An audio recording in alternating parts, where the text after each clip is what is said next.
Hammaga assalomu alaykum. 4000 ta obunachiga yaqinlashdim. Kattakon rahmat ishonch bildirganlaring uchun. Xudo xolasa obunachilarimizga ham hali anavlarimiz bo'ladi, sovg'alarimiz. Hozirchalik faqat muhtoj insonlarga yordam beryapmizki, shu tobi uzog'ini yaqin qilaylik.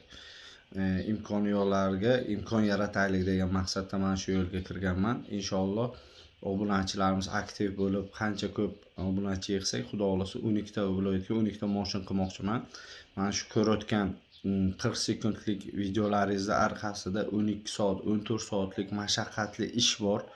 Chunki buni Shopir akalarimiz yaxshi tushunadi. Yo'llarimiz yomon.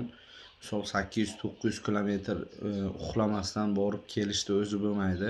Men o'zimni maqtamoqchi emasman. Prosta Shopir akalarimiz tushunadi buni. Xudo xolasa bundan keyingi videolarimni ham kuzatib borsalaringiz, inshaalloh yana informatsiyalar berib o'taman. Hozir videoni tugatamiz. Hammaga kattakon rahmat. Mana shu videoni 10 ta do'stingizga jo'natib qo'ysangiz juda ham xursand bo'laman.